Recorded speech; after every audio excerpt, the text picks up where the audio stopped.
دن بدن کھلنے لگا ہے نعمت الاسلام یہ۔ بسم اللہ الرحمن الرحیم۔ صرف 5 منٹ کا مدرسہ قرآن و حدیث کی روشنی میں 166واں دن 16 جمادی الثانیہ۔ نمبر 1 اسلامی تاریخ۔ وفد نجران کی مدینے میں آمد۔ نجران یمن کے ایک شہر کا نام ہے، یہاں کے لوگ عیسائی تھے۔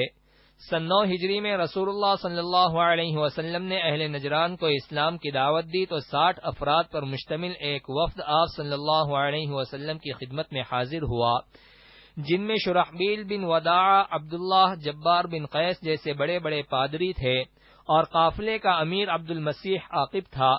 انہوں نے حضرت عیسیٰ علیہ السلام کے بارے میں سوالات کیے، جن کے جواب میں اللہ تعالیٰ نے سورہ آل عمران کی ابتدائی 80 آیتیں نازل فرمائی۔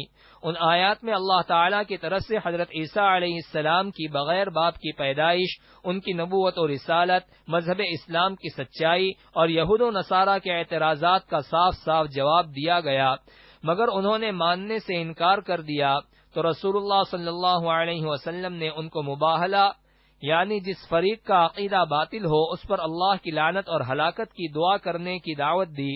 حضور صلی اللہ علیہ وسلم حضرت حسن، حسین، حضرت علی اور فاطمہ رضی اللہ عنہم کو لے کر میدان میں آ گئے، مگر نجران کے پادریوں کو مباہلہ کرنے کی ہمت نہیں ہوئی۔ پھر آپ صلی اللہ علیہ وسلم نے فرمایا، اگر یہ لوگ مباہلہ کرتے تو پوری وادی آگ سے بھر جاتی اور تمام اہل نجران ہلاک ہو جاتے۔ اس کے بعد انہوں نے سالانہ جزیہ یعنی ٹیکس ادا کرنے پر صلح کر لی۔ جزیے کی وصولیابی کے لیے امین امت حضرت ابو عبیدہ رضی اللہ عنہ کو ان کے ساتھ بھیج دیا۔ ان کی تبلیغ اور دعوتی کوششوں سے اس پورے علاقے میں اسلام پھیل گیا۔ نمبر 2 حضور صلی اللہ علیہ وسلم کا معجزہ، آنکھ کی روشنی کا تیز ہونا۔ حضرت عائشہ رضی اللہ عنہا فرماتی ہیں کہ آپ صلی اللہ علیہ وسلم اندھیرے میں اس طرح دیکھتے تھے جس طرح روشنی اور اجالے میں دیکھتے تھے۔ نمبر 3 ایک فرض کے بارے میں، دین میں نماز کی اہمیت۔ ایک شخص نے آپ صلی اللہ علیہ وسلم سے عرض کیا، اے اللہ کے رسول، اسلام میں اللہ کے نزدیک سب سے زیادہ پسندیدہ عمل کیا ہے؟ آپ صلی اللہ علیہ وسلم نے فرمایا، نماز کو اس کے وقت پر ادا کرنا، اور جو شخص نماز کو جان بوجھ کر چھوڑ دے اس کا کوئی دین نہیں ہے، اور نماز دین کا ستون ہے۔ نمبر 4 ایک سنت کے بارے میں، بیمار پرسی کے وقت کی دعا۔ رسول اللہ صلی اللہ علیہ وسلم جب کسی بیمار کی عیادت کے لیے جاتے یا آپ کی خدمت میں بیمار کو حاضر کیا جاتا تو آپ صلی اللہ علیہ وسلم یہ دعا پڑھتے، اذهب البأس رب الناس اشف وانت الشافی لا شفاء الا شفاؤک شفاء لا یغادر سقما۔ ترجمہ، تمام لوگوں کے پروردگار، آپ تکلیف کو دور کر دیجئے، آپ شفا عطا فرمائیے، آپ کے سوا کوئی شفا دینے والا نہیں ہے، ایسی شفا عطا فرمائیے جو بیماری کو نہ چھوڑے۔ نمبر 5 ایک اہم عمل کی فضیلت، اللہ کے لیے اپنے بھائی کی زیارت کرنا۔ رسول اللہ صلی اللہ علیہ وسلم نے فرمایا، کیا میں تمہیں جنتی لوگوں کے بارے میں خبر نہ کروں؟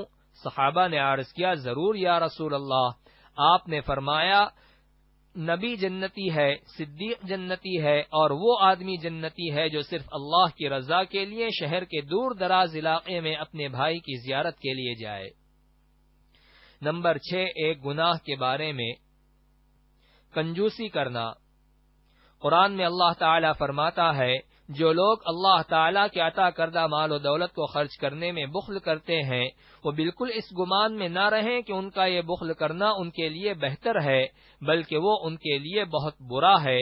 قیامت کے دن ان کے جمع کردہ مال و دولت کو طوق بنا کر گلے میں پہنا دیا جائے گا، اور آسمان و زمین کا مالک اللہ تعالیٰ ہی ہے، اور اللہ تعالیٰ تمہارے اعمال سے باخبر ہے۔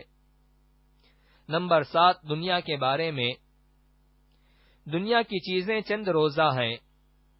قرآن میں اللہ تعالیٰ فرماتا ہے، جو کچھ بھی تم کو دیا گیا ہے وہ صرف چند روزہ زندگی کے لیے ہے، اور وہ اس کی رونق ہے، اور جو کچھ اللہ تعالیٰ کے پاس ہے وہ اس سے کہیں بہتر اور باقی رہنے والا ہے۔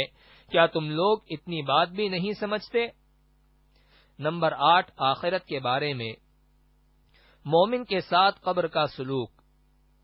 رسول اللہ صلی اللہ علیہ وسلم نے فرمایا، جب مومن بندے کو دفن کیا جاتا ہے تو قبر اس سے کہتی ہے، تمہارا آنا مبارک ہو، میری پشت پر چلنے والوں میں تم مجھے سب سے زیادہ محبوب تھے، جب تم میرے حوالے کر دیے گئے اور میرے پاس آ گئے تو تم آج میرا حسن سلوک دیکھو گے۔ پھر جہاں تک نظر جاتی ہے قبر کشادہ ہو جاتی ہے اور اس کے لیے جنت کا دروازہ کھول دیا جاتا ہے۔ نمبر 9 طب نبوی سے علاج۔ دل کی کمزوری کا علاج۔ رسول اللہ صلی اللہ علیہ وسلم نے فرمایا، تم لوگ سنترے کو استعمال کیا کرو کیونکہ یہ دل کو مضبوط بناتا ہے۔ فائدہ، محدثین تحریر فرماتے ہیں کہ اس کا جوس پیٹ کی گندگی، قے اور متلی کو ختم کرتا ہے اور بھوک بڑھاتا ہے۔ نمبر 10 نبی صلی اللہ علیہ وسلم کی نصیحت۔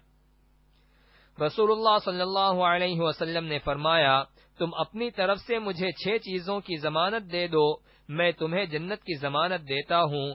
جب تم بات کرو تو سچ بولو، جب وعدہ کرو تو پورا کرو، جب تمہارے پاس امانت رکھی جائے تو امانت کو ادا کرو، اپنی شرمگاہوں کی حفاظت کرو، اپنی آنکھوں کو نیچی رکھو اور اپنے ہاتھوں کو ظلم و ستم سے روکے رکھو۔